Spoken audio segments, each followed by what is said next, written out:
Okay, good afternoon, everybody, for those joining us in the chambers and those joining us online. Welcome to the Hackney Health and Wellbeing Board, so I hope you're all in the right place. So just a few bits of housekeeping today. We are running a hybrid meeting, so some people will be presenting their papers in person and others will be presenting virtually through Google Meet. Please do mute yourself unless you're speaking online, and that's me included. And just if you are in person in the chamber, please do raise your hand. If I don't see you, please just give me a big wave, because sometimes managing the computer and those in the chambers is a bit difficult. If you've got any IT issues, please do pop them in the chat and Peter will do his best to support you. So good news is we are quorate, and in person today, we have Mayor Glanville, Councillor Kennedy, Chris Lovett, who I understand is deputising for Sandra Husbands today. Is that right, Chris? Yep. And we have actually quite a few people attending as well. In person, we have Councillor Williams, Councillor Fajana Thomas, and we have other new people who are joining us who we will introduce in a sec. And we have some apologies. We have Paul Senior, Raj Radia, Paul Kalaminas, Rosemary Jawara, and Stephen Haynes has to leave early. Understand? Okay. Right. So the first agenda item is really to appoint new members of the chair, and the appointment today is for James O'Neill. Welcome, James, who is the Borough Commander for Hackney London Fire Brigade member. So welcome, and it's great to have you as part of the Health and Wellbeing Board. Okay, just moving on quickly, any declarations of interest? If you have any declarations prior to the start of the meeting, please do let me know, as well as online. I better check online too. Okay, nothing in the chat. That's great. Right, moving on now to the draft minutes from the meeting on Wednesday, the 9th of November. Just please asking everyone to check that the previous health and wellbeing minutes are correct and that they are an accurate reflection of the meeting. Yes. Okay. Great, let's move on now. So we have, moving on to the action tracker, we've got 3 outstanding actions on the action tracker. Donna, do you want to give us a bit of an update? Yeah, one of those, the one in relation to Connect Hackney and the neighbourhoods team has now been closed off since these papers have been published, and Sadie King will be coming along to the March Health and Wellbeing Board meeting to give a progress update on that action. In relation to action 1, it is outstanding, but we're meeting with Health Watch to understand timelines on that. And action 3 from Susan at HCVS, that is more or less completed as well. Susan has submitted the cost of living insight report, and we're just trying to get some time on a future Health and Wellbeing Board agenda to discuss that in a bit more detail. So that's all from me. Okay, thanks, Donna. Moving on now to questions from the public. So there were 3 questions which were submitted to the Health and Wellbeing Board. At this point, we would invite the residents to read out their questions, but I understand we don't have all of the residents here now. Is that okay? So we have Malcolm. So Malcolm, let's take your question first.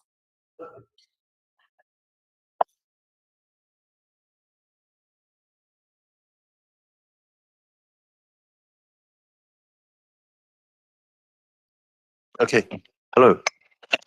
Thank you very much. I'm Malcolm Alexander. I'm a member of the Board of Health Watch.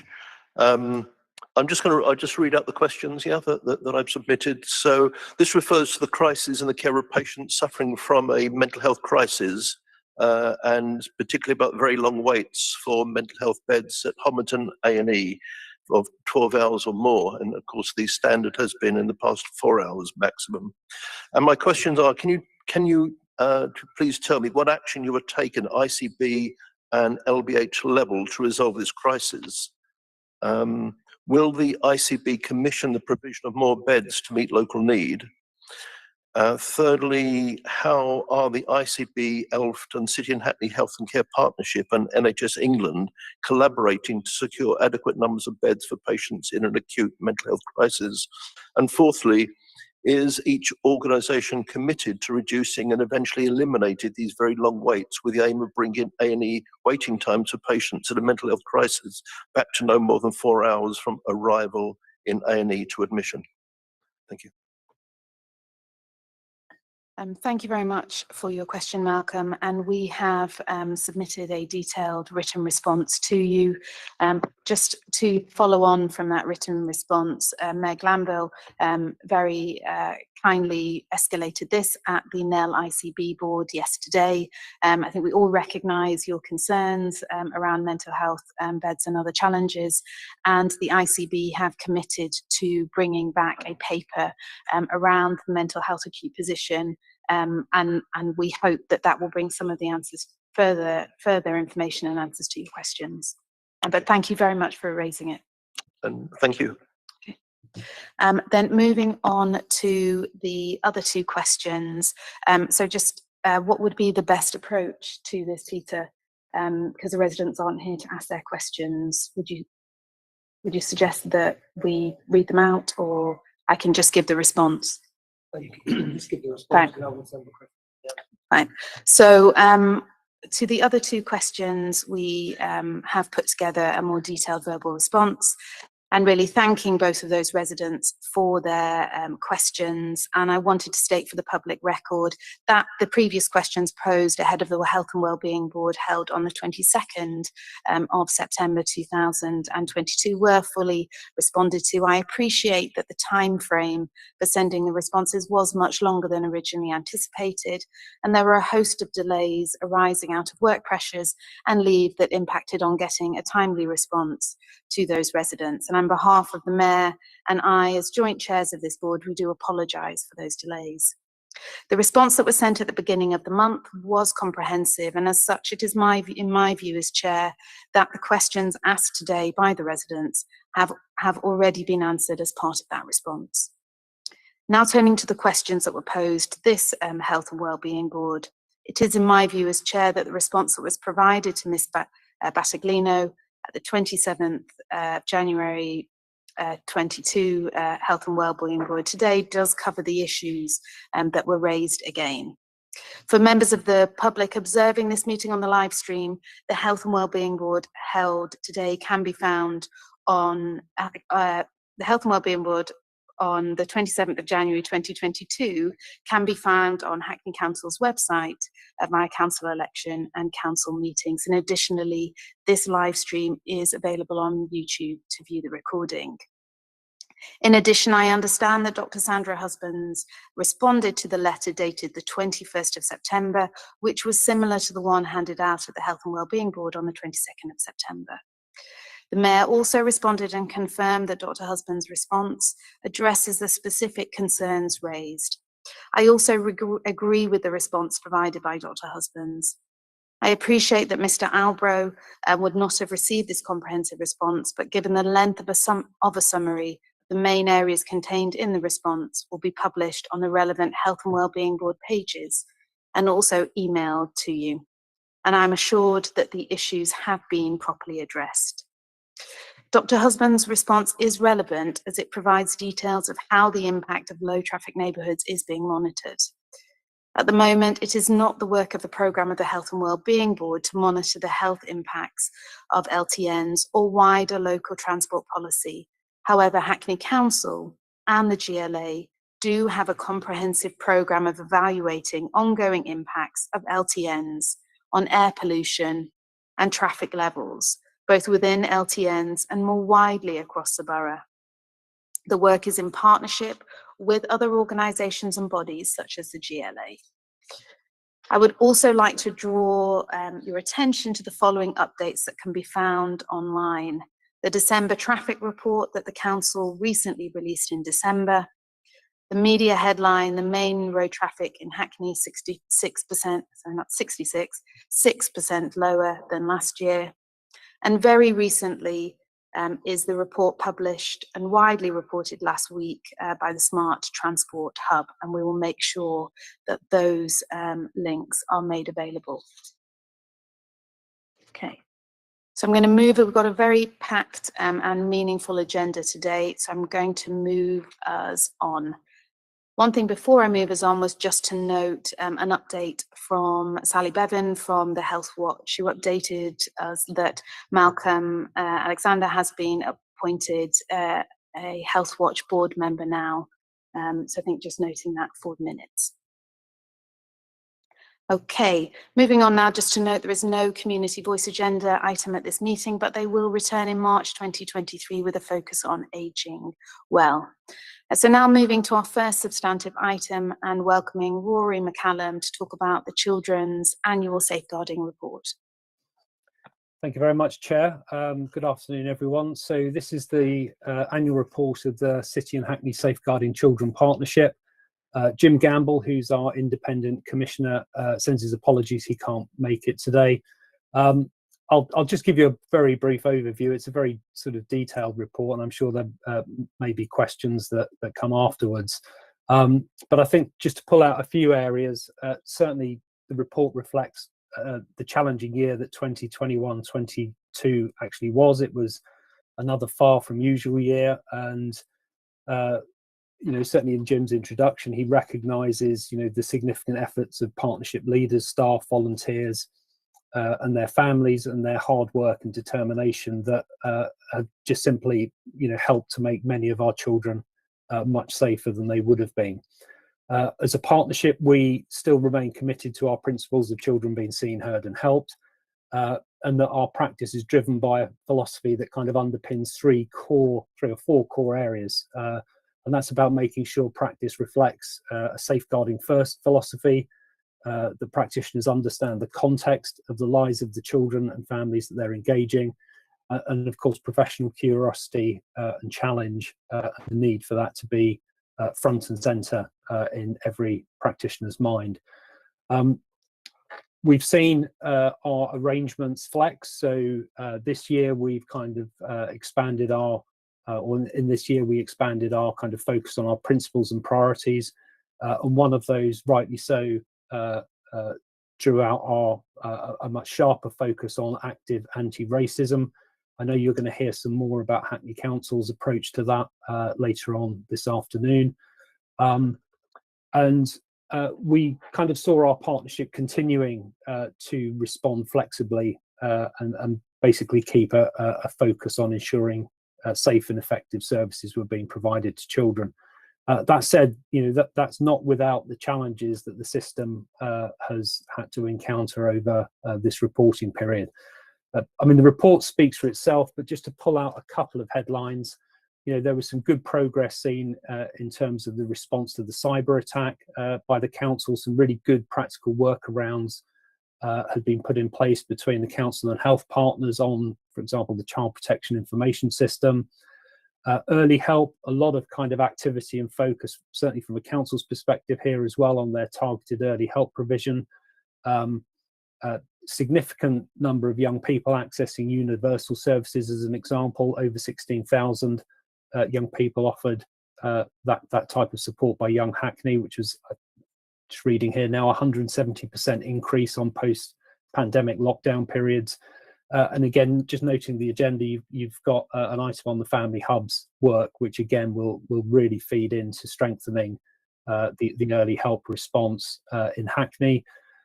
I think broadly, you know, if you're kind of looking at what was the pattern around child protection statutory activity, there was an overall growth of contacts, there was an overall growth of referrals in this year.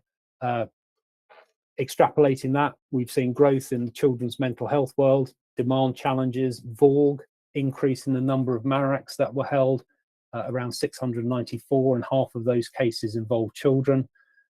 So yeah, certainly a picture of demand on an upward trend. There's a range of other areas that I could cover. It's 186 pages long, but I think that would probably be the main headlines to pull out. The last thing I probably would kind of talk about is just the role of the partnership and its learning and improvement framework. And a big emphasis of that is obviously on the local child safeguarding practice reviews that we undertake. There weren't actually any new reviews instigated during this reporting period, but a number were published, Child R and Child Q, which everyone will know about. And there was also one rapid review that was held, and the report kind of goes into some detail around the learning that was identified from those particular cases and the actions that the partnership are taking in response.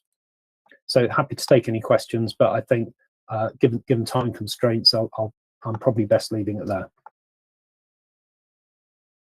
Great, thanks very much. So now open up for discussion, questions and comments. So I'll go online first. So Francis. Oh, I think you're on mute, Francis, if you could unmute yourself. Thank you. Sorry about that. In the light of national news items, can I just ask, are we outsourcing children to wider parts of the country? This is obviously in response to the recent cluster report. And then my second question is are we losing children from care? And you have got a section in your report on children missing from care, often temporary. But what I'm more particularly interested in is I'm talking about children who are lost to the system and therefore potentially at risk of exploitation. And have you got figures on that, and what do they look like? Rory, if it's okay, I've got a few hands up in the chamber, so I'm going to work through a group of questions first, if that's all right. So Councillor Kennedy. Rory, thanks for the report. Unregistered educational settings. I'm afraid that's a very depressing read, where Jim is saying since he first raised the issue in 2014, 2015, basically nothing has changed. I thought there was a chink of light in that perhaps legislation may offer us some hope in the future. I believe that might have been delayed. Could you update us on that? Thank you. And Jackie.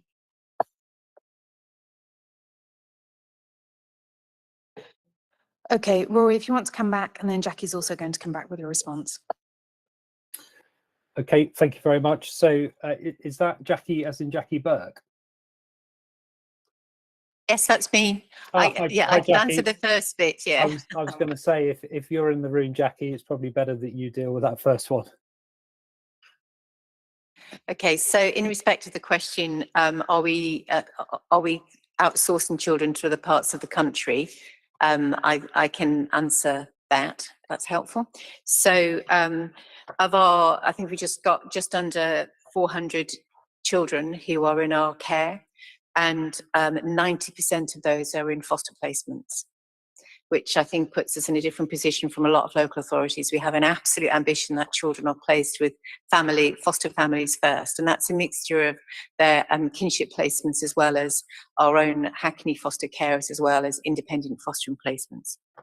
Everyone will be acutely aware of the challenge of finding local placements for children. So we do have children who will be placed outside of London. There's a lot of statutory requirements around how that's agreed, and any child that's placed within a certain distance from Hackney, that has to be, it goes through a whole chain of sign off, and ultimately it's me that agrees it.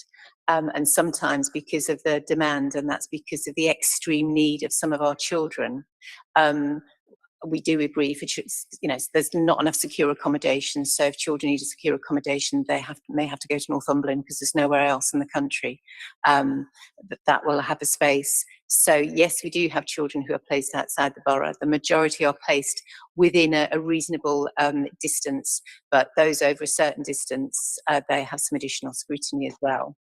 In respect of children who go missing from care, we have a weekly briefing around those, and we have very assertive processes around tracking and responding to them. To the best of my knowledge, we have no children who are long-term missing from care whatsoever. It is children that we are, who might be repeatedly going missing, and because of the circumstances are in respect of exploitation. But we track those, and we have a very good partnership response around tracking and locating those children. Thanks, Jackie. Rory, did you want to come back on any other points? Yeah, please. So before I get to Councillor Kennedy's question, I guess the only other area of reassurance, I guess, so certainly some of the news headlines about unaccompanied asylum-seeking children going missing from hotels in Brighton or in Hove, certainly not necessarily in Hackney, but we know our partnership covers the City of London as well, and they've been providing significant support to some of the Afghan families who've been resettled in the UK, and there is no indication that there's any similar types of occurrences happening with that cohort of children that are broadly under our kind of partnership umbrella. The last issue about unregistered educational settings, Councillor Kennedy, I agree with you. I think the report sets out not only the frustrations of Jim as our independent Safeguarding Children Commissioner, but more generally as a partnership, that we haven't been able to make the steps or the progress that we were optimistic that we might have seen some light at the end of the tunnel maybe a couple of years ago. I think the narrative for some time has been that as a partnership we believe that it is legislation that needs to change to support partners mitigate and then manage any risk in this context. The schools bill, you're absolutely right, that did include some suggestions of wider powers that would help both local authorities and Ofsted intervene in these contexts. To the best of my knowledge, that's been scrapped. But there may be some conversations that are happening in the margins about the particular areas of that schools bill that related to unregistered settings getting some traction elsewhere. But again, if I'm being honest, I can remember conversations back in 2015, 2016, where we were kind of told legislation is written, almost ready to go, but it's not going to get parliamentary time. So it took literally kind of 5 or 6 years to get it into a bill, and that bill, like I said, sadly has seems to have been scrapped, and we're waiting to see what the next steps are. So we're no further on, but we still have our UES operational protocol in place. That is at least allowing us to have some form of multi-agency oversight and coordination of any settings that come to our attention. That said, the powers to intervene are still limited based on the limitations that exist within current legislation. Great, thanks, Rory. I've got a couple of questions in the chambers. Meg Glanville. Thank you, Chair, and wonderful to have you in the chair as well. I've not served under you before, so as co-chair, it's really great. And not really a question, more adding to the debate, I guess. I think to build on what Councillor Kennedy's just said and Rory's response, and also what Jackie, I think we're deeply disappointed as an administration that all of that dedicated work led by the partnership board, but also Councillor Kennedy in his role as scrutiny chair back then, and the political leadership and officer leadership since, we've lost that opportunity. I think both on the political and the officer side, we'll continue to pursue the existing responsibilities that exist within the system around safeguarding those unregistered settings, and of course the legislative change that we want to see. Also picking up the point about these missing potentially up to 200 children from the asylum system. A lot of the work and concern around that has been led by London's councils and some of the incidents that happened in Waltham Forest. And I know that at London Council's level, and I assume at the professional networks that Jackie's a part of, there is really dedicated work to hold the Home Office's responses around safeguarding to account.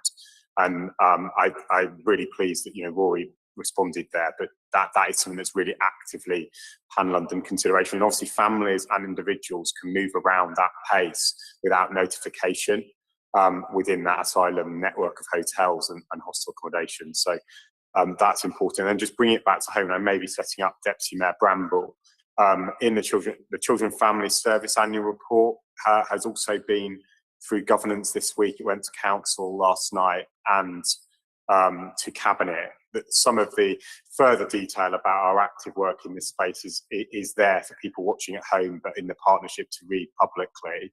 Two things we've also done to support the foster system this week is outline that we will remove the council tax duty for foster carers, which I think is a really important step in growing that network and under the able leadership of Deputy Mayor Bramble. But we're also joining a Pan-London network to look at how we might improve secure children's homes in London and commission that resource. So again, keeping those vulnerable young people far closer to the boroughs that they come from and avoiding that some of the pitfalls that we've just discussed. Great, thank you. There's clearly a lot of work happening on the ground. Deputy Mayor Bramble. Thank you, Chair. And yeah, just to build on that, this is something that I've been raising at the Local Government Association when we had our executive board, is the issue that Councillor Kennedy raised around unregistered settings and saying the disappointment of the bill. And you know, where government have children in hotels and they're not tracking and supporting those children when they go missing, just saying there are lessons to be learned in terms of local authorities. On the few occasions that when children go missing in our care, often it's not so much we don't know where they are, sometimes it's where they've not gone back to a foster carer and how it's recorded, but they are with a friend or they are sofa surfing, so we know where they are, but it's recorded that they have to be back at foster placement. And we're saying to central government that actually in local government we keep a strong line of communication and observing techniques to ensure our children and young people know where they are. So there are lessons to be learned from us on that score. But it is disappointing about the bill in terms of the work that we've done as a local authority. We've met with DfE and Ofsted, and we continue to work with our safeguarding board, of course, around raising the issues of unregistered settings. Thank you, Chair. Great, thank you. Any other questions, comments on this agenda item?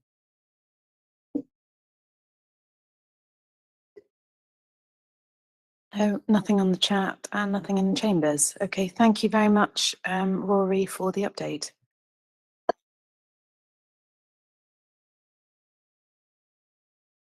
And moving on now, welcoming Carolyn Sharp and Nadia Sika, who are going to talk to us about the Children and Young People Commissioning update.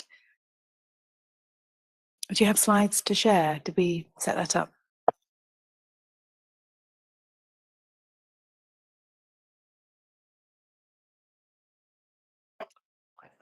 Thank you. Oh, could we turn one of the mics off? Thank you. Thank you, Chair. Yes, I do have some slides. I'll present them through my laptop now. Okay.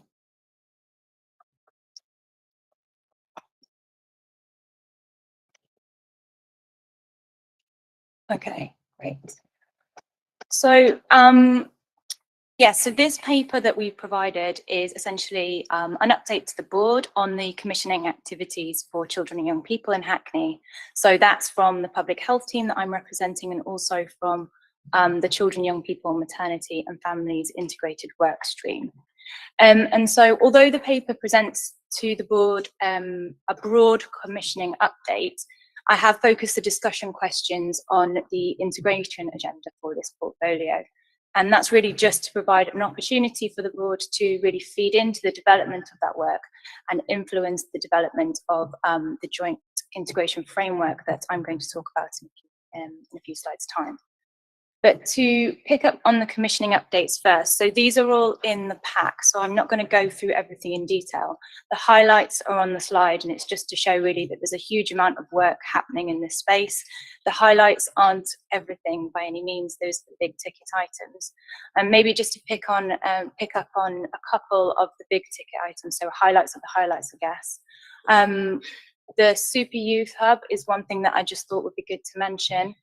This is one of our key integration projects for young people between the ages of 11 and 24. It's really in its early stages at the moment, but the services and scope that we're thinking about bringing together in an integrated way include early mental health and wellbeing services, sexual and reproductive health, substance misuse, primary care, employment and social prescribing. And so it's all about thinking about how we can create a one-stop shop for these services for our young people in the borough. And those services are going to be designed and reshaped by our young people as well.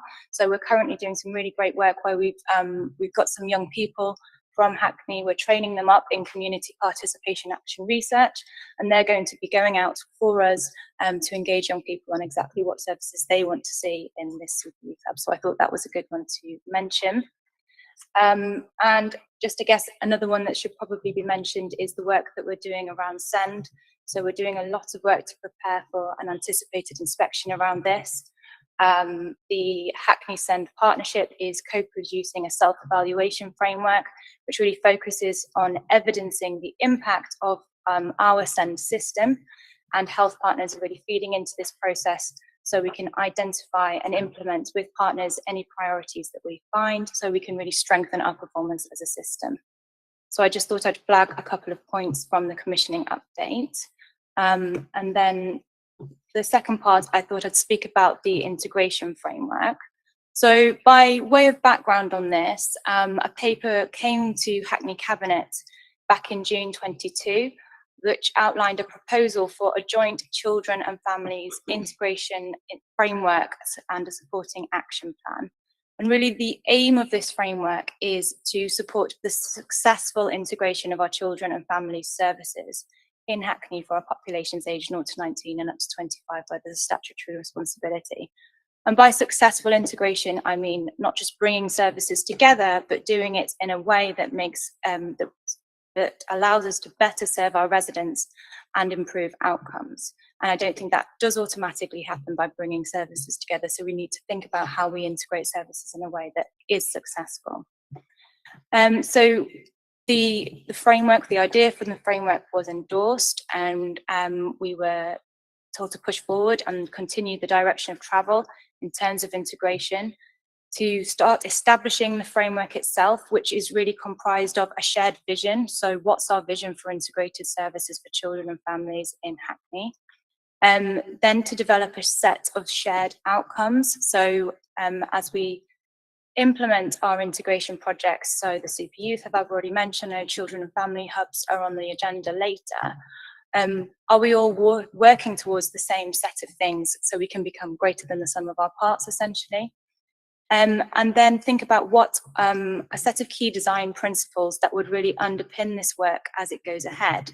So we can be aligning the work that we're doing and making sure we are in agreement in terms of what we want to achieve through our integration work and how we can achieve that. And then lastly, it was endorsed to develop an action plan, which is really about creating that an enabling environment for successful integration. So these are just the stages that I've outlined in terms of how we're going to go about developing this. The first thing that we did was really about reviewing the evidence base for integration, what has worked previously, what are the elements of success. There was also a very comprehensive needs assessment done for children and young people back in 2022. And so we went back and looked at what the insights were from that. So that work's been done. And then it's about establishing those framework components that I talked about. So that shared vision, the design principles and the shared outcomes. And that's where we're at the moment. So we're in that development stage. The next stage really is to get all partners to feed into this process, to make sure we have everything right, the vision right, the outcomes right, the principles right, so we can really agree, so we can optimize the components of the framework and agree them. We're planning to come back to the Health and Wellbeing Board so you can see what we come out with and you can input into that and approve it. And then it will be on to developing the action plan. But what I wanted to do with today was just to give the board an opportunity to feed into that number 2 step around, an opportunity to feed into the vision and the design principles at this early stage. So the questions I've put to the board are these 3. So the board's vision for successful integration across children, young people, maternity and families, and the greatest opportunities for achieving this. I've also asked about what the board feels are the key limiting factors to successful integration for this portfolio. And I have some problem statements that I'll show on the next slide.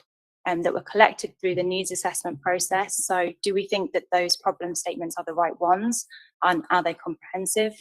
And then finally, reflecting on those problem statements, what should be the design principles that we can adopt to achieve collective improvements with that successful integration that I was talking about? And these, the problem statements are in the pack. I think they're on pages 233. But as you can see, as I've said, we collected these through the needs assessment process. So these are the issues that stakeholders flagged to us as we were doing the needs assessment, and we've themed them in terms of population level issues around our workforce, and system level issues. So I'll pause there. I think we're going to take questions later in the discussion section. Yeah, thanks very much, Carolyn. So we're going to move on now to the next presentation, and then we're going to have a chance to consider the questions in the round after we've heard from both. So moving on now to Donna Thomas, who's going to come and talk to us. I think you're online, Donna. Talk to us about Start for Life and Family Hubs. I am online, thank you very much, and the presentation is just coming up, and I think it is here, so thank you, thanks very much. I will assume that you have read the paper, so I'm not going to talk you through the paper verbatim, but I am just going to share where we are, and I think I was here earlier last year just to present where we were, so it's just about giving you an update and then thinking about some of the next steps and the challenges. So this is just, my colleague Sarah Bromfield is also online and will be here to pick up any questions should I need to leave for another meeting. So this just gives you in a nutshell really where we are and where we've been. So the case for family hubs has been made by the DfE and the Department of Health and Social Care. And we are one of, I know many of you will have already heard this, but we're one of 75 local authorities pre-selected to develop our family hubs. And in Hackney, our strategy is to broaden the role of our children's centres, of which we have 20, into 4 family hubs, predicated on the work they've been doing over the last 2 decades. I'll come back to that. We've been the governance arrangements have been put in place over the last year, thinking about communication with members, key stakeholders, and having a delivery group to drive this. This isn't one agency, one department. This is the entire council, our health partners, the community sector, voluntary sector, and children and families themselves. So it's a big agenda, and it involves everybody who works with children and families, 0 to 19, 25 if they have a disability. From March last year was really the initiation phase, thinking about setting up that project. We're treating it as a project management, so setting up all the bits that goes with that project initiation development. And last summer, right through to October, was really the discovery phases, holding a number of workshops, engagement processes, not just with staff, colleagues, stakeholders, but in the autumn, we also went out to a period of engagement with community organisations. I'll come back to that bit in a minute, because we could have done better on that one, but also with children and families themselves, as well as with stakeholders, partners, providers, service deliverers. This year, we're really looking at the parent carer voice and the panels and picking up some of the gaps. And some of the gaps in our engagement is going back to just really focus on fathers and to focus on community organisations that we need to strengthen our interaction, our involvement with them. And then from April to September, testing the model. But, you know, what is the model? We've been talking about the family hubs, and I think what we now need to do is crystallise it. What exactly are we talking about as we move on to the implementation phase later this year? After we've really tested it and engaged with, and I mean having a consultation process with residents of Hackney. So in terms of all of the conversations that we've had with parents, with organisations, with providers, with partners across the entire children and family system, there are emerging design principles. So a lot of what Carolyn has said, they're actually key emerging themes across the service area. So some of those design principles that are starting to emerge are, and they've emerged in conversation with parents, they've emerged in conversations with colleagues, they've emerged in conversations with partners across the system. So commitment to place-based service delivery to strengthen access, connections and relationships, which is fundamentally what the Family Hubs programme is about. A commitment to co-location to achieve greater synergy across the system. Having worked in the system for a number of decades, I know that co-location doesn't mean integration. So you go from cooperation to communication to collaboration, and then hopefully you'll have integration at the end of it. So co-location in itself is not integration. Commitment to shared outcomes framework, which Carolyn just talked about, and how do we develop that together when there are a number of strands taking place across Hackney right now. Commitment to building on learning from our multi-agency early help coordinated system that provides targeted family support to families who would benefit from early help. And many of us would benefit from early help at different times of our parent journey. And redesigning that into a 0 to 19, a targeted system. And that came out overwhelmingly consistently from parents who have used the system, from providers, from community organisations. A commitment to a parent forum, a parent carer forum. And once the government used the term parent panels, parents have told us in no uncertain terms they don't like the term panel and they would prefer a parent voice or a parent forum in each of the hubs. Commitment to multidisciplinary workforce development, which will underpin the robustness, the success of all of this work. And obviously looking at our trauma-informed systemic anti-racist practice, really, and thinking about how across the system we work in that way with that approach, and a commitment to culturally appropriate services. That came very clearly, loudly from the community sector and from our Haredi community in the north of the borough. So the agenda is really about transition to 0 to 19 system, and it must include a Start for Life offer. And I've just put there some of the things, just as a reminder, that Start for Life offer is really targeted at the first 1001 days of life, so that's your under threes. Home learning approach, and being very clear what our home learning programme will be, parenting carer panels, a digital offer, infant feeding, perinatal mental health.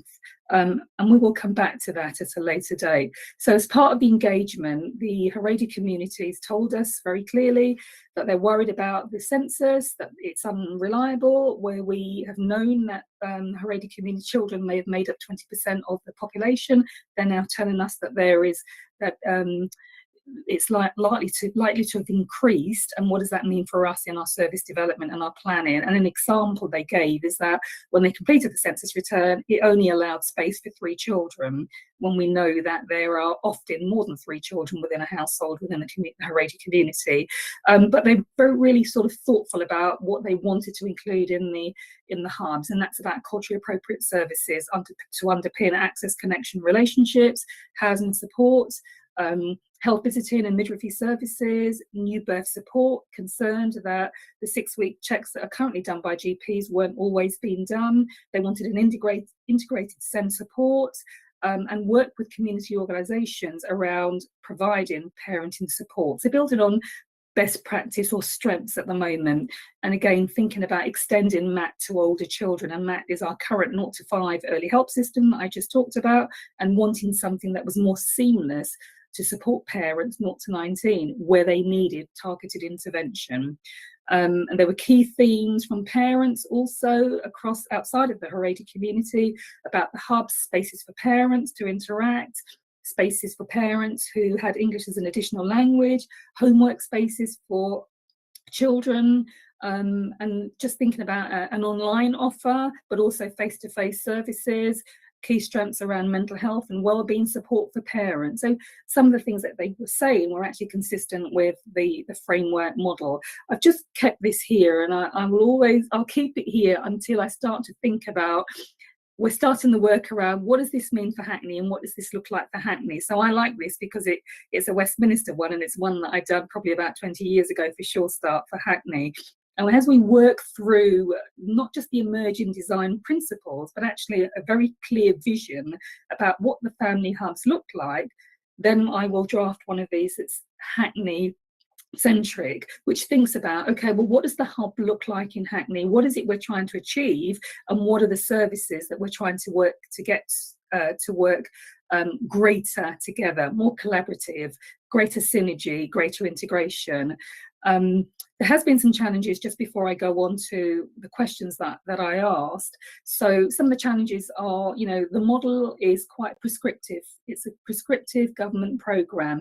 And what I mean by that is the family hubs are about place-based way of working, joining up services, identifying from your own assessment about where the gaps are and where you need to plug that. So we know some of the gaps that we've identified are around, you know, children with neurodiverse traits, but they're not diagnosed, and how we support them pre-diagnosis, and it doesn't meet the criteria. So once we, as a system, have decided actually that's what we need to do, we've got the DfE saying, well, actually you can't do that, or we're trying to put in SEND support, additional SEND support, and they're saying, no, you can't do that. So that's problematic when we as a system decide actually this is where we need to go, but actually it doesn't meet the programme model. We've got an iterative delivery plan, which has taken a lot of time, and we need that plan in place in order to draw down funding. So that's a challenge that we've got right now. And some things that we have to get better at is just closing the feedback loop. You know, we've engaged and we need to go back and say, well, this is the outcome of the engagement. Having a more robust collaborative process with the voluntary sector in particular, and ensuring that we work and greater together with our health partners and others. And that means that shared outcomes framework. We have just appointed a project manager to lead on the interface with health, so that should help communication and it should help a better collaborative process. One of the questions that I asked as part of the report was just to think about that place-based learning. So, sorry, that place-based delivery. So we have the 8 neighbourhoods. We're proposing to develop 4 hubs that are coterminous with 2 neighbourhoods each. We'll have a hub serving a whole 2 neighbourhoods and developing a community of network of professionals, partners, organisations, settings working together as one system around children and families, one system around schools. And in the report, I shared with you the 3 options and the work that had been done, because that lays the foundation on which to build. And one of the questions I asked was whether or not, you know, your feedback and your views on what had been proposed in terms of option 1, which was the most significant. It's come out overwhelmingly when we consulted with partners as to what the options should be. But we now realise that until we've identified and agreed and moved forward on the option, it's very difficult to continue to build and move a lot quicker without saying, well, actually, this is the option we're going for. And our partners are also waiting for us to confirm which option are you leading with. I'm going to stop here, I think.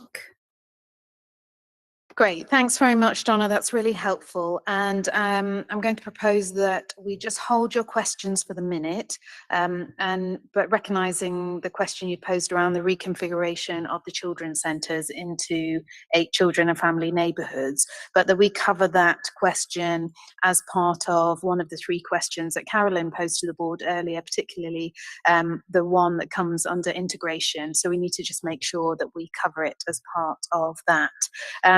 I'm going to move us on now to the next presentation, and the idea is that we hear from all 3, and then we'll have a period of discussion where we can consider the questions posed and any other questions and comments. So moving on now to the Hackney Anti-Racism Action Plan update, and welcoming Sonia Khan and Atticus Court. Thank you, Chair. I'm going to start by introducing the report, assuming it's read, but just drawing out some key points. I'll come back to the questions for the board. Atticus is going to go through a presentation that focuses on the work that's being led by children and education, because the theme today is about children and education. We wanted to put it in the wider context. So the report outlines work underway to adopt an anti-racism action plan by the Council by July 2023. But we are very much looking to, over the next few months, work. Is it echoing? Is there an echo? No, it's okay. No, I think it's just how the mics are. It's a council's action plan, but we have been working with partners over the last few years and wish to continue to work with partners, so that we're positioning ourselves, but we're very much saying, please work with us, share your plans, let's get this aligned. So the plan will provide a framework to ensure that there's consistent action and accountability across the council. And as I say, then partners will be invited to adopt the same approach, but obviously to iterate what we're setting out here, so that by the time we get to July, it is a shared approach. And I wanted to flag that it's aligned to the statement that has been adopted by London Council's chief executives through the Tackling Racial Inequality priority of London councils. And that's really important, because having one consistent approach to understanding what anti-racism means, what actions are needed, will help us first to influence what partners whose boundaries may not be just Hackney focused can do, and also to be able to create that coalition of shared approaches across London that's really needed to tackle the challenges that we've got. And so, as well as providing an update on the work that we're doing to develop the council action plan, I've also provided an update on the work that's most relevant to health and wellbeing, which I won't talk about, but just to highlight by way of introduction, that it's the work that's been done with the Health Inequalities Group that we can now further develop with the Population Health Hub, work led by Children Education, which Atticus will talk about, and also work led by the mental health system through Amy and now Nadia, which has been referenced in the CYP commissioning, which builds on work that was initiated originally through the Improving Outcomes for Young Black Men programme. We welcome the fact that that will continue. So if I just go down to the action plan itself. So the action plan that's now been developed and will be iterated over the next few months looks at embedding an anti-racist mindset and culture. We see that as prerequisite to being able to take action to tackle racial inequality. And that's because we don't want to repeat patterns of failure of the past, institutional failure, where we've actually identified the wrong actions. Often we focused on the deficits in communities, what it is that communities need to change, what it is we need to do around barriers to access, rather than fundamentally revisiting institutional culture and what we need to change the system. And so it's having that mindset and culture from the outset that's important. Taking an approach that looks at how inequalities increase across the life course, and how, again, institutionally we may be doing things that disadvantage groups, and then that accumulates. So exclusions being an example where there's that disproportionality when we see that leading to worse life chances. So looking at how we can take a protective, preventative approach and embed positive action.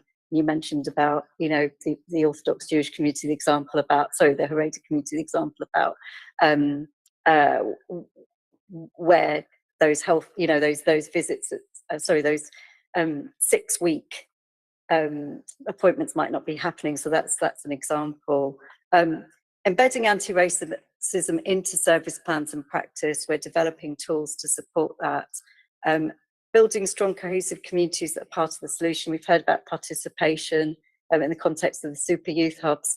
It's really important to see how co-production is key to taking an anti-racist approach, because it recognises that the solutions may be out there in communities, and it's only by working together and collaborating that we can come up with new solutions that tackle the inequalities in a way that we haven't before.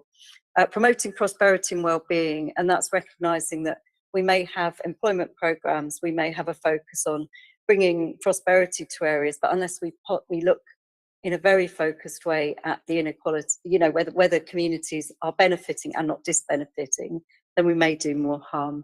And developing leadership and workforce that's inclusive, humble and anti-racist, and reflects the diversity of Hackney. So we see all of those parts as important.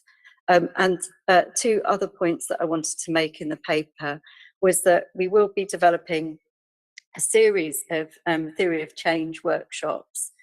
It's something that we're looking at as part of the strategic plan, which I came here and talked about last year. So it's a way of being able to look at shared outcomes, and the idea will be to look at the outcomes that we want, shared outcomes, and then looking at the key measures of success, but working backwards, really being to test whether the actions we're taking are the right ones. So really testing our theories around that, but as a whole system. And the idea is to look at that through different lenses and to look at it through the lens of racial inequality as one of those, very much linked to work that Atticus will present in a moment. And I've identified the same outcomes that are in the strategic plan already. And the final point to make is that we are seeking that shared commitment from partners.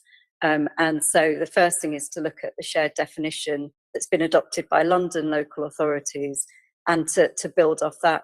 There's a lot of work that's already been done, but this is a chance to, you know, formally go back to partners and engage with them about this work. And so that takes me to the discussion points for the session that follows this, which is how do we ensure that across the system there is a shared understanding of what racism is, what anti-racism is, that's prerequisite. Can we co-design a learning session as a starting point? There's work underway in neighbourhoods, so there's work to build on, and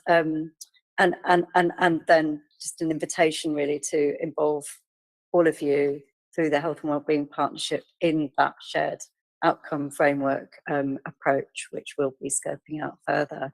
Just wanted to make a final point that the idea of adopting the Anti-Racism Action Plan is to align it with the adoption of a new equality plan for the council, which sets out all of the needs in the realm, so that we're not looking at this separate, we're looking at needs intersectionally, and we're looking at the justification of why we're prioritising this, you know, so against all of the data. And the focus here is specifically on inequality in Black communities.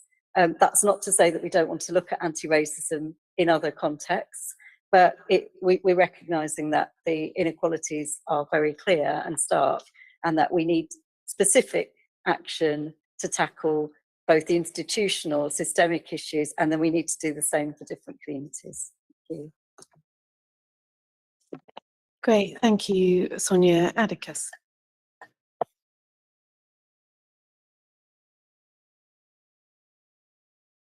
I realise there's quite a lot of questions here to hold in your mind, so I will do a bit of a recap of all the different questions that we need to be discussing as a board. Over to you. Good afternoon, everyone. So the Joint Anti-Racist Action Plan builds upon the immense amount of activity that's taken place across children education since Black Lives Matter's motion in the summer of 2020.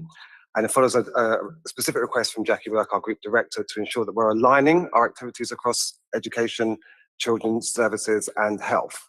But the plan has been developed in a very busy landscape against the backdrop of numerous initiatives, both corporately and across CFS and education, from the re-engagement unit activity to the improving outcomes for Black children and young people, specific work around edge of care, schools inclusion charter, promoting young governors, development of the Hackney practice model, Hackney Education's Growing Your Own Talent program as well. So the fundamental aims of this plan are to bring into sharper focus existing activity and future work directed at tackling racism and disproportionality across children and families, education and health. The purpose of the plan is to add value and impetus, not replicate or duplicate existing activities, and to provide a centralized mechanism for overseeing, scrutinizing, and driving activity to reduce disproportionality specifically, and improving outcomes for Black global majority children and families. The plan will also allow for a senior level governance framework which provides a clear line of sight, transparency, and accountability in the development and delivery of anti-racist activity across the Directorate. So the plan comprises 4 fundamental priorities. These are reducing Black global majority suspensions and exclusions, reducing Black global majority children entering care, improving signposting of Black global majority children and families to early help services, and training the workforce. So that's changing the way we think, talk, and act in relation to anti-racism. In addition, The plan will comprise of the responses to the anti-racist practice conference recommendations, of which there were 16. This was a highly successful conference held in summer of last year, with the opening day attended by 600 plus delegates and 1,500 across the week. It would also include embedding previous Children and Family Service anti-racism activity. So there was a children's action plan produced in between 2020 and 21. And there were specific focus groups, working groups around that, and we're continuing that legacy activity through this plan. And Jackie Burke was also very keen that we include health priorities as part of this plan, which I'll explore in further detail. So in terms of, I won't run through all the actions, but I'll give a summary. So in terms of reducing Black local majority entrance to care, we've undertaken some detailed analysis of adolescents coming into care over the period 21-22, and building on previous analysis undertaken the year before. We'll be finalising the Edge of Care strategy and developing a coherent adolescence strategy. Improve signposting of Black global majority families to early help. So increased data analysis around no further social work action. So there's disproportionality in terms of white families and Black global majority families in terms of no further social action. Enabling better access to early help services via stronger links with the voluntary and community sector. Additional parenting support for children with autistic spectrum disorders. So improved links with CAMS and access to early bird services. Developing the digital outline of the early help offer to improve access. That's a key of work going forward for us, working with our ICT colleagues and customer service teams. Children and family hubs, again, enabling improved access in the community to those services. Developing a strategy around persistent school refusers and exclusions. This has been led by our colleagues in our family and our FIDS team. In terms of reducing Black global majority exclusions, we are proposing to commission a large-scale research project into school students' experience with a particular focus on inclusion, and also developing a high-profile exclusion symposium this year, which will be aimed at an audience of school governors and head teachers to share good practice. So there's lots of good practice nationally and across London, which we want to share with those audiences. Doing with, not to, so basically, yeah, informing their thinking. Changing the way we think and talk and act in relation to anti-racism. So there's lots of work happening around the workforce. So key proposals as it's currently are a revised staff induction program, staff progression. So we have an aspiring talent program, which we're working with education colleagues on and hoping to roll out across the directorate. Improving recruitment practice to be more inclusive and anti-racist. Lots of work in that area in terms of our front door in terms of applicants, ensuring that our recruitment process is inclusive. Development of education practice standards. So we've developed social care practice standards, which are currently being rolled out, which has been very well received, and education colleagues are very interested in rolling that out to the Hackney education workforce. And building senior leadership development in schools. So there is a longer term proposal to have a senior leadership training program in Hackney education. Mental health. So this is just a summary of some of the proposals around mental health. So we have two areas of focus in the health realm, that's mental health and maternity. So the Young Black Mental Health work stream, working with colleagues sitting alongside me, Teresa and Nadia. Development of anti-racist practice disproportionality training to mental health practitioners across children and health, sustaining and increasing access to culturally specific evidence-based targeted mental health and wellbeing services, and an ambition to embed content relating to the awareness of racialized trauma and childhood adversity trauma and resilience program. It's quite a long title. In terms of maternity, this is the area that's less developed so far, but we are in conversations with colleagues in the NHS, and we'll be focusing on 3 areas initially. So that's improving data on perinatal mental health access, exploring more targeted information sharing and communications for at-risk groups and Black global majority children and families, and ensuring demographic data collection is complete, as incomplete data collection is a current issue. So we have a very comprehensive governance structure. So at the highest level, we report into Jackie Burke's senior leadership team on a monthly basis. That has membership from the Director of Children's Social Care, Director of Health, Director of Education, Director of Finance. We've also established an anti-racist practice reference group. I'm quite proud of this. So this is comprised of members of staff from across children and education. They provide a critical friend function sounding board, but also make sure we're on track. It's a very involved group. I'm very passionate about this work, so they'll be critical to our success going forward. On the left-hand side of this slide, that's the legacy work from our previous children's anti-racist action plan, which have now taken a task and finish group approach. So we're making sure that we're really clear on our objectives and they're very time limited. We're asking for mandatory attendance at those groups as well to make sure they are delivering. And in terms of next steps and key milestones, so we need to agree our children and education responses to the post-conference recommendations. I'm hoping to have these finalised and approved by mid to end of February. So working very closely with the education senior leadership team, as the majority of the recommendations were education focused. We're hoping to have the detailed action plan drafted next month to be signed off by the children education senior leadership team.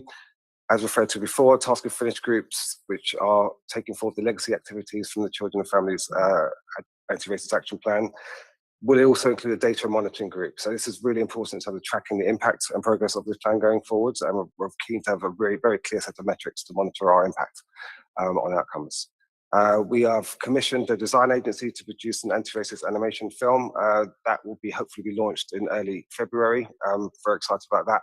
That really sets out the definition of what we see anti-racism to be. And we see many uses for that animation going forward. And the second annual Anti-Racist Practice Conference will be held in July of this year, which will have a multi-agency focus. That's it for me. Thank you. That's really impressive. And I think it's really great to see how the anti-racism work sort of flows into something that's really quite tangible and actually tangible work on the ground with children and young people. So thank you for that. Okay, so we have heard from Carolyn about the Children and Young People Commissioning update, Donna about the Start for Life and Family Hubs work, and Sonia and Atticus about the Anti-Racism Action Plan with a particular lens on children and young people. So just drawing us back to some of the questions that Carolyn posed to us earlier on in the presentations. The first was, what is the board's vision for successful integration across children, young people, maternity and families portfolio? And what are the greatest opportunities for achieving this? I think within that, considering Donna's questions around the future structure for children and family hubs.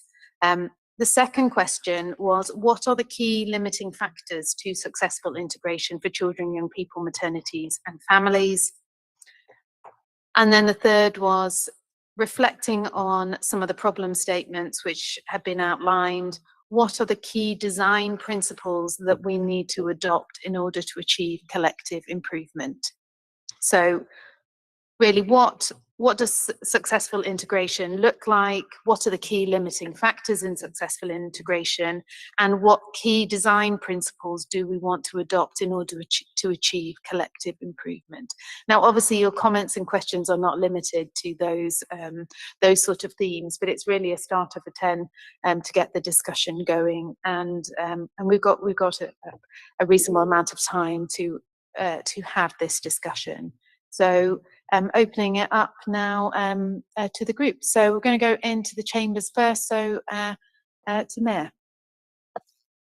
Thanks very much. A lot to absorb across all of those different presentations, and clearly an incredible amount of work. And it does all fit together. I think it did come across that it is really coherent and some really bold leadership, both in terms of the sort of internal change that is being led, so the impact on residents. Trust is obviously absolutely critical to delivering all of it. Trust between professional disciplines, trust between partners, but most of all trust with communities and the dreaded service user, but let's call them communities and residents. And it's just how through that sort of immense amount of change, and given quite a lot of it comes from also community concern, certainly as we talk back through the anti-racism work and staff concern and political concern as well. It's just how we're constantly kind of going back and checking in on our work, I think, is really, really important. And some of that significant sort of service redesign, moving back to sort of Donna, requires again that kind of trust to be there. And I'm thinking that if we want a model that serves that broader range of vulnerable people, sort of 0 to 25, some that may have never accessed the existing model before, because we know there is need out there that we have not met. To get over the threshold of that requires, you know, that different approach. And I think the culturally competent bit really struck me. Now we have, in terms of building connections, really strong relationships with certain communities. And certain communities are well organised and have really good voice. It's just making sure, you know, that as we recognise that sort of cultural competence, and I think the ESOL's shone really through, that those spaces, those hubs are neutral places, and people can sometimes trust them more than GP or school, or certainly some of the other statutory partners here. In other occasions, they will feel more comfortable with their GP and the health system, and actually may not trust any part of the council system because of trauma and other things. So it's just, I think, trust at the heart of everything. And then my last remark is about how it links together to our sort of strategic plan, report back into kind of the political governance within the council, but also, you know, the ICB, our health and wellbeing strategy, Hackney Young Futures Commission. A lot of them are talking about similar spaces, certainly around mental health, which shone through with Atticus's sort of slide. I think making sure we go back to the Youth Parliament and to Young Futures and to those that have been involved in YBN and that co-production, and saying, this is the action plan. You're now going to really see it put into action, and involve those people, because, you know, that cohort that co-produced a lot of this will move on. A new cohort arrives and they say, I want to work on mental health. And it's like, we don't want that to die our answer moment. We want to say this is a sort of continuum of engagement with some of those really, you know, young people that have given up a huge amount of time to say they want a better response. And then I'm just lastly interested in how partners are able to consistently kind of engage and shape and connect, because some of it is very prescriptive and some of it isn't. And it's just those areas, I guess, where the partners could really add value. Great, thank you. Councillor Fajana Thomas. Thanks, Edith. It's Caroline, Sonia, and Donna. Sorry, I wasn't taking enough notes. I'll ramble through. Oh, mostly comment and takeaway. The first one is to Caroline. You know, the idea of the Super Youth Hub model is quite good, but welcome the idea that young people will shape what happens there. This is part of what we want to do, to embed young voices into our decision making through the work we've done with young Hackney Young Futures. But in terms of the activities in there, I would like to see us take away anything around youth safety, if that can be taken into consideration, and again looking at neighborhood rather than there are areas of the borough where you don't need a super youth hub, and there are areas where it's well needed. So it would be good to look at neighborhoods when we're making those decisions. I know you said these plans are in the early stages. And the other going on to the anti-racism presentation, thanks, Sonia. And just want to pick, Sonia, you mentioned it, that we know majority of issues of racism are driven by inequalities, which is quite good. But there are areas of racism that are driven by race. So how are we looking? It would be good again to explore that in terms of what we are doing. I'll stop there. Thanks very much. Great, thank you. Deputy Mayor Bramble. Thank you, Chair, and thank you, Sonia, for highlighting the work that Children's Social Care and Young and Education are doing, and that links into the broader work led by Councillor Williams. I think for me, I hope that partners come away feeling that it's possible to do this work, and to see that, you know, it is possible. Yes, we have a structure, a framework, and of course staff, but actually it's a sheer determination and grit and boldness to say that we are going to be, you know, comfortable, feeling uncomfortable talking about race, which is something that I always challenge the staff about. One thing that Sonia maybe didn't touch on as much is that's underlaid by support. We make sure that there is a safe space for people to have those conversations. When we had our anti-racist practice 4 days that the Mayor and I and the Chief Exec launched, one of the things that we had is that we had psychiatrists there if people were triggered. And it's having an awareness that actually doing this work can be quite emotionally draining and challenging. So it's making sure you have the framework to support people on that journey, whether you are from Black or majority backgrounds or you are from a white background, because obviously depending on your lived experience, depends on the different journeys that you have. The most important thing is to provide a safe space where someone maybe of colour doesn't feel like if they say something, they feel like they'll be told that you've got a chip on your shoulder, or a white person to think that they inevitably will automatically be called racist. It's about being honest, but you have to be open to challenge because we have to get this right for our community. Thank you, Chair. Great, thank you. Moving on to online, Frances. Thank you. Obviously, a lot of really impressive, good work going on. As you know, the voluntary sector is doing a lot of work with children and families, and it does sound like you're recognising that. But to be true partners, there has to be a coherent and sustainable funding model. And I'm not.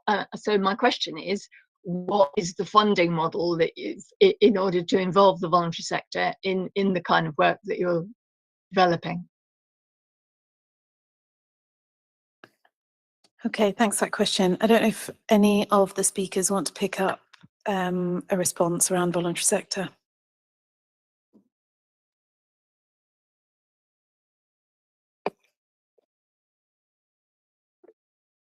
Sorry, did you? Yeah, I think it was just a question was raised by Francis around funding for voluntary sector organisations, and I guess how will that be considered as part of an approach in the sort of anti-racism approach? Yeah. That's what you meant, Francis, isn't it? Or just Or do you in general? Across the board, also in family hubs as well. I mean, it's both, because anti-racism is one of the key targets of the voluntary sector. I've been doing a lot of work in that, but there's also a lot of work in children and families as well.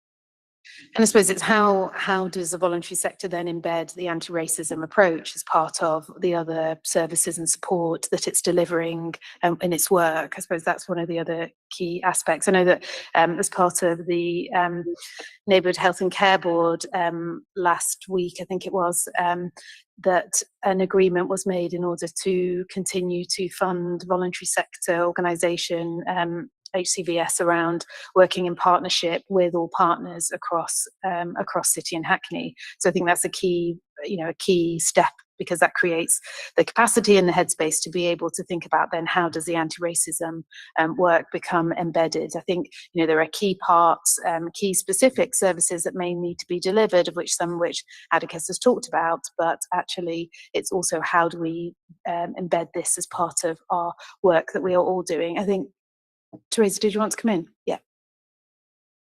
To respond to a different question. Do you want to come in now to respond to that?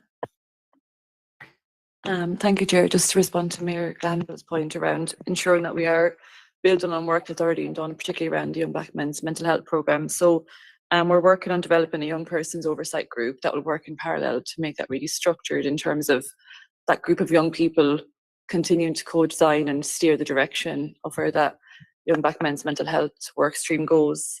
We have a number of young people currently involved, and they are involved in everything from who should be there, who should be at the meeting, what the agenda looks like, what we discuss, what the priorities are.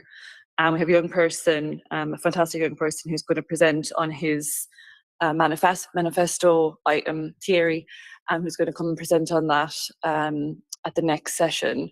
So it's a massive priority, I think, to have really meaningful involvement and consistent involvement. And again, working with Reese as well from Young Futures to make sure that we're looking at the recommendations that were made and that there's a kind of thread throughout the work.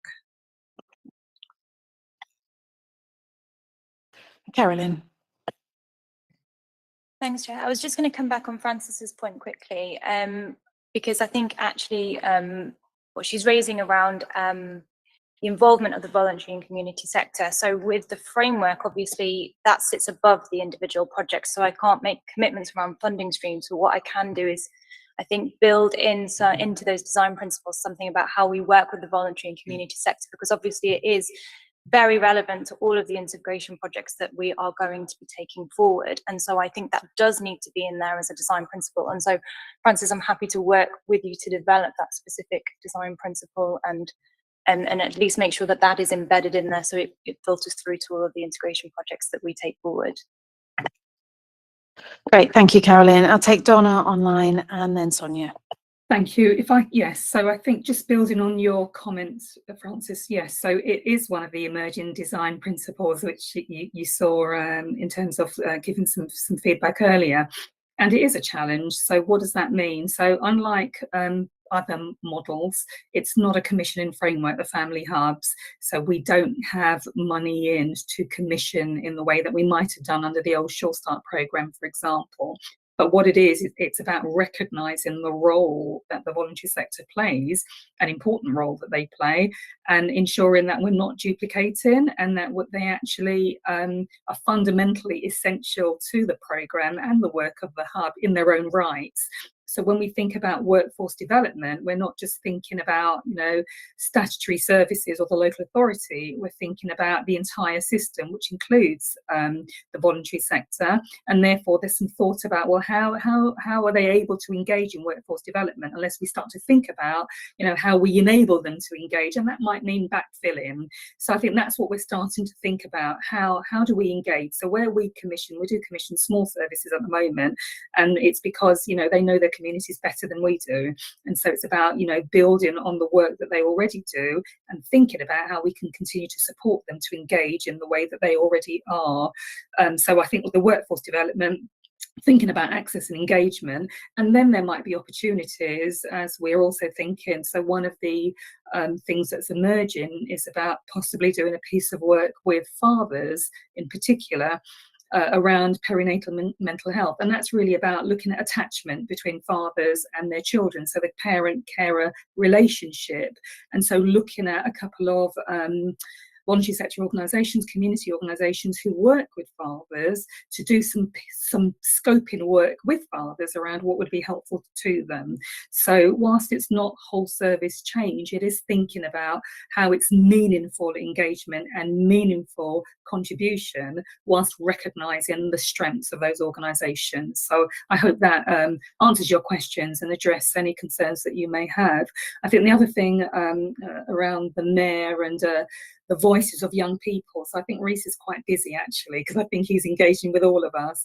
And so we will have Young Futures reps on our strategic oversight group and our operational group also, just to make sure that they are involved in that co-design, co-production work. Thank you. Great, thanks, Donna. So moving on to Sonia and then Meg Lamble. Thanks, Chair. I was going to respond to Frances's question as well, but then pick up some of the points that were addressed to me and the Mayor's point about trust. Okay. So in terms of Frances' question, she's absolutely right that when you think about any work, you have to think about involving the voluntary sector, and then we have to think about the funding required. And Councillor Kennedy is the lead cabinet member who I report to in my corporate role as the lead for voluntary sector strategy. So I'm speaking in that perspective, but I also speak about the specific question about anti-racism. So I would say that it's really important that when partners are scoping work out, they are thinking that the voluntary sector contribution has a cost, and just because an organisation is already being funded by a grant somewhere in the system, it doesn't mean that that organisation could pivot to do the new work without additional funding, and that's something that we often have to explain and support and advocate for. But at the same time, the funding can't be held somewhere centrally. Yes, the council has a £2.5 million grant programme, which is community grants, which is there in part to just make sure there's enough support in the system, but it's not going to fund everything. And so it's important that it's considered and costed. And so when it came to the anti-racism work, we were very clear from the beginning that if we weren't able to find resources to support the contribution and involvement from the voluntary and community sector and from residents, that we weren't going to get very far. We put in with Hackney CVS a bid to the lottery before the pandemic, which then got stalled but has now been successful. And we will be linking, we're partnering with Hackney CVS to relaunch that work along, aligned to the anti-racism action plan. I'm not suggesting it's enough, but it's core, it's significant and it's core, and it's about integrating the role of the voluntary sector into anti-racism. But the voluntary sector is also, through the VCS Assembly, has had an anti-racism priority.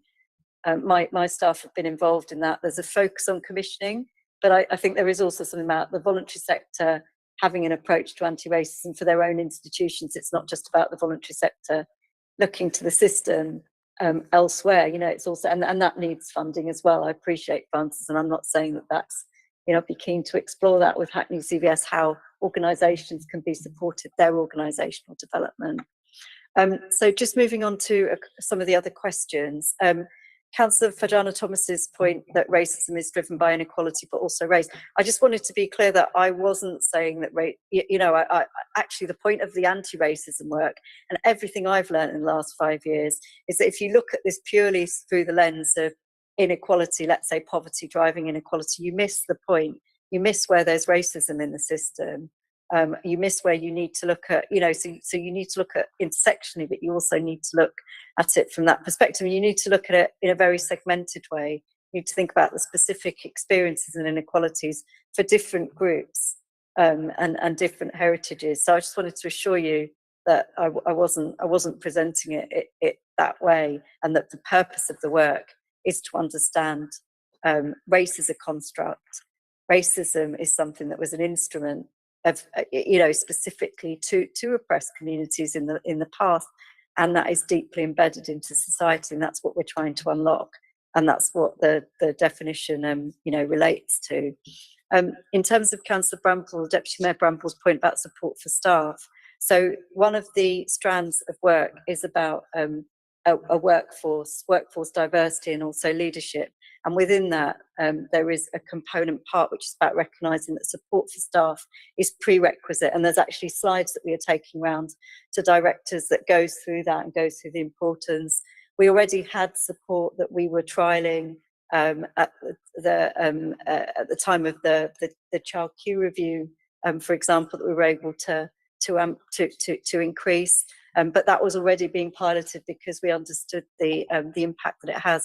But it's also really important to look at the underlying causes. Why are staff, particularly from diverse backgrounds, facing that problem? And is it just that we need peer support for them to come together, or do we need to deal with the issue? So that's why there's a focus actually in the anti-racism action plan on making sure that environments are more inclusive, that we're unpacking our bias, that we understand that assumptions are made by, that are very biased, that impact on staff who are black, say, and actually they take that way. And we need to focus on the actual assumptions and the bias, as well as the support that staff need.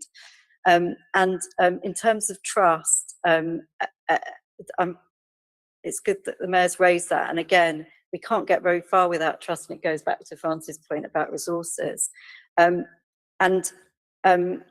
Hackney's strategic plan has got a commitment to co-production. We recognise that as a way of working. We recognise that needs upskilling and support, and that's something that we're working with the head of community engagement on developing, very much drawing on the legacy of work like Young Futures.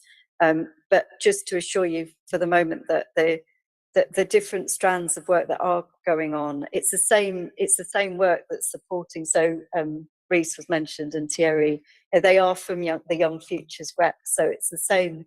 It's a consistent approach that's being taken. But it certainly needs more focus. And I would urge the health system to work with us on that. There's already a co-production charter, I know, but you know, to work with us on that. And I know that there's engagement, there's a reset of engagement being scoped out at the moment linked to the health-based partnership. And thank you. Thank you. Mayor Glanville, then Councillor Kennedy. Yeah, really good responses, really impressed with the responses and the detail that came back and how that's all been embedded. We're really conscious that that cohort of young people can be burnt out, as well as the officers that support them. So I think it's great to hear there's beyond that, and then I guess it is also refreshing that cohort as we move through. Stephen Haynes said he was leaving at 5, and he did just want me to pass on a message as he left. Obviously, he, along with Councillor Williams, leads the kind of economic regeneration skills part of the council, and there's a real wish on his behalf to be involved in the conversation about how adult learning, ESOL and employment wrap around these new models and provide really clear pathways and support, and also you know, add to the hubs as he wanted to say. He also holds a lot of the assets around regeneration and some of the town centre work, and I think if there's an estates consolidations piece at all around any of this, and whether we, you know, look to provide buildings and new spaces for this activity, he's also very keen to be involved. Thank you. Councillor Kennedy. Thank you. Really great and encouraging presentations and work. It's been a pleasure to listen both to the presentation and the responses.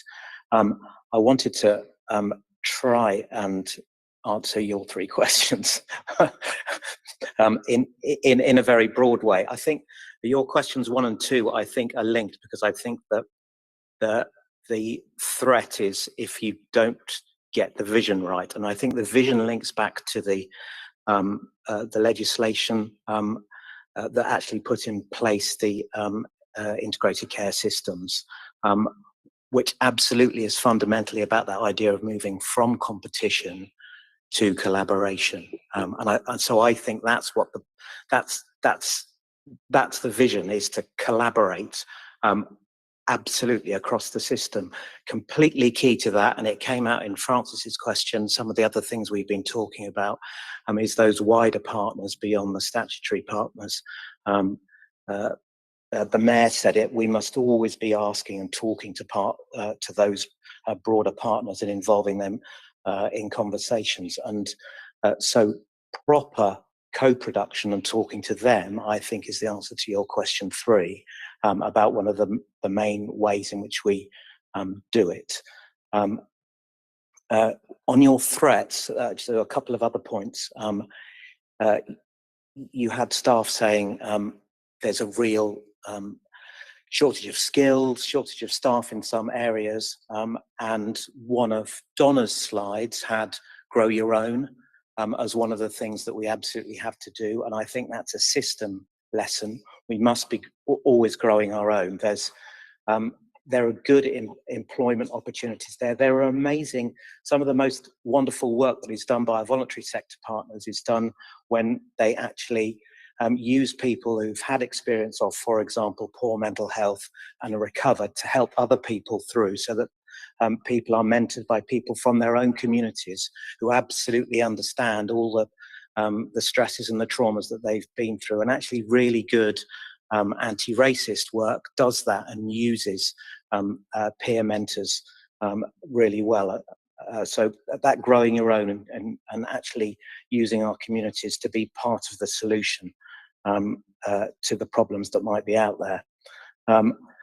The options question that we were asked by Donna, yes, I think those quartiles make sense. I'm glad that option 1 was the most popular thing, Donna, and yeah, that's the. I just want to underline. I really do want to underline the producing it properly with our voluntary sector partners is going to be absolutely key to all this, and that is about talking to them. And Francis's point is right. Somehow finding the resource in the system, and we know how hard that is. but we have to keep it at the top of our minds. Thank you for that, and also for attempting to answer all of the questions in one response. Thank you. Teresa. Just to respond to your really, really important point, we've actually been developing a program called System Influencers over the past 2 years, and we're moving into a new strand and just received additional funding. And it's specifically, I suppose the main priority is how do we nurture local young talent and match with mentors across the health system. And actually, in the next iteration, our biggest priority is to have a minimum of 25% of those peer mentors in the voluntary sector. And we're also increasing the focus on employability and sustainability. So building accreditation, but also building links with schools, but then also thinking about how we work with HR agencies and recruitment across the system. So just to let you know, there's actually kind of a formal program in place, but we can share more information if that's helpful.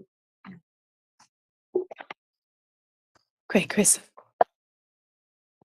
Thank you. And just to highlight, I think we did make some very powerful representation to the Integrated Care Partnership Board about the importance of racism and anti-racist approach being included in the terms of reference for the place-based work. So as we're a partnership board, I think recognising that the NHS has made that commitment. I think at the moment the ICP is writing its joint forward plan as to how it's going to deliver on its strategic priorities. So I think it would be really interesting to see actually to get a very specific response back from the ICP and then all of the organisations that make up the NHS locally about how they will be living and breathing the anti-racist commitments that they've made. Yeah, the ICS are just starting to do work on the forward plan, so hopefully there will be an opportunity to engage on that going forward. Okay, Louise. Yeah, thanks, and thanks very much for the presentation. It's just really, really inspiring, and obviously at Homerton Healthcare we're fully supporting the anti-racist work, and we're currently just kind of getting to the end of producing a 5-year strategy, and certainly that's very strongly put forward in our strategy around our intolerance of racism and promoting of anti-racist an anti-racist organisation. So hopefully that fits very well within that. And looking at the other work around children's services, I think it feels really good to me that it feels like it's fitting together within the partnership. There's nothing that I'm hearing that I'm thinking, well, that sits outside of it. I think I was thinking about some of the maternity services. I think there are some links in with the ICB, and I know there's some great work just gone on in maternity and women's services around listening to the voices of women and trying to tackle some of the inequalities that exist within women's services. So it may be worth just linking in. I'm happy to help with that, linking in a little bit more with health around that. But yeah, really fantastic work. Thank you. Great, thank you. Any other questions or comments? So just a bit of it to summarise some of the things that we've come up with so far. I guess working towards a vision, it feels, but actually lots of input today around some of the key design principles that we need to be working towards. So collaboration, wider partnership, thinking about the importance of the voluntary sector, but also doing that in a sustainable way that isn't putting unrealistic expectations on partner organisations to deliver new work when actually they're really busy delivering what they've already been asked to do. Trust, a big part of this, and also the 0 to 25 approach. And I think that's a really, really key part of it. A lot of the things that have been talked today have been around youth hubs, around mental health. So really thinking about our teenagers and those approaching up to 25, co-production, partner engagement, thinking about our youth members, our youth parliament, really, really key part, and really listening. And as the Mayor talked about, actually making sure we've got continuity across cohorts rather than having one and then moving on to another, actually, because within that is peer-to-peer support, within that is sharing. I suppose if I was to push us a little bit further, what we haven't talked about as part of the discussion is, we're talking about collaboration, we're talking about integration, but actually that work doesn't automatically lead to better outcomes just by saying that we're collaborating, saying that we're integrating. So actually really pushing us as a partnership to really thinking about then what is the tangible outcome that working together and being integrated really makes a difference to, recognizing that some of those outcomes will be longer term outcomes, but they're things that we really need to be aspiring to. And I suppose the other thing to think about as we think about outcomes is that triple aim, patient, user, resident experience, cost effectiveness. Really,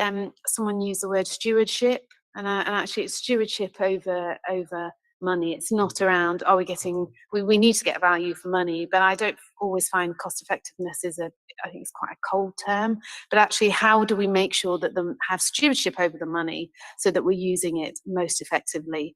And then within that, most importantly, how do we improve population health outcomes? So as we think about the design principles, yes, we need to be collaborating. Yes, we need to be working under that umbrella of all-encompassing term of integration. Feels like a magic word, but actually it's how do we do that tangibly to really make a difference to the lives of our children and young people and their families. And I think we have a real commitment to that family-based approach here in Hackney. So it's just really thinking about how can we transfer the work that we're doing into something that is meaningful. We think about also how do young people, children and young people navigate our services? How do they not tell their story more than once? And that really feeds into the resident and citizen experience. So I guess in answer to your, have we given enough, I suppose is my question to the presenters. Do you have enough from us as a board today in order to be able to, I think we've probably not got there fully in terms of us today. That's probably too much of an ask for the Health and Wellbeing Board today to come up with a vision, but I really do think that we have contributed to some of the key components of the guiding principles. Carolyn. Yes, thank you, Chair. And I do think you have given enough. I think what's really been clear from the discussion today is that we don't want what I would say maybe a typical health vision that maybe public health would come up with previously. We want to be quite bold and really make it relevant to our end user. So the terms that have come through today have been really, really clear around trust, around co-production, collaboration, anti-racist. Those are all of the things that I probably wouldn't say would traditionally go in a health vision, but I think that's where we want to go with this. So thank you very much for your steers, and you've definitely given me a lot of support with that. Thank you. And I suppose there's also an ask within the presentations, and ask to the partners and the partnership around sitting, here in this meeting today, because actually it's, there is an expectation now that actually us as partners really do engage in this work, in the anti-racism work, not only in how we in our own organisations embed this approach into business as usual, but also how we support the specific work that's being led. So I suppose it's a two-way process in that making it easy to engage, making it easy to get involved, but equally an expectation from all partners here this evening and much wider that there will be a commitment to do that. Okay, any other final words, comments on this? No, I think really just want to thank all the presenters really for giving us lots of inspiration, which has generated a very rich and helpful discussion. Okay, I think we're almost at the end. So moving us on now to just the date of the next meeting, which will be the 8th of March from 4 to 6 p.m. And the theme for that meeting will be Aging Well. So thank you very much for everyone who's joined us this evening, those in the chambers and those online. Wishing you a very safe journey home, and we'll see you again soon. Oh, Donna, do you want to come in? Have I missed something? Please do correct me if I have. Yeah, just Joa's here from Public Health. She just wanted to give a quick 5-minute AOB on the health and wellbeing strategy, if that's all right. Yep, no problem at all. Please come in. Sorry, if those who are about to leave, you'll have to just take a seat again. But yes, please come in. Yeah, thanks, Donna. Hi, for those who don't know me, my name's Joya Dessa. I'm a consultant in public health and I co-lead the Population Health Hub with Anna Garner, who I'm sure many of you know. And the Population Health Hub has been tasked with taking forward the action plan for the health and wellbeing strategy. So I just wanted to draw your attention, you may have gone through it already in the minutes, but at the last meeting, it was agreed that each organisation in the health, that forms part of the Health and Wellbeing Board would nominate a social connections champion, and we would bring them together to help us take forward a draft action plan which was already generated from a well-attended workshop last year. So Councillor Kennedy, thank you, has sent out an email to members of the Health and Wellbeing Board asking for those nominations, and we've had a few, but just to say that we will be following up on that. So if you have had that email but haven't had a chance to respond, please do so, and then we'll be following up with organisations and also with the terms of reference and dates for the meeting. So just to flag that up, thank you. Great, thank you very much, Joya. Anything else, Donna? No, that's it. Thank you. Great. Okay, so now everyone is free to leave. Wishing you a very safe journey home. And thank you very much for all your input this evening to a very rich discussion. And see you soon.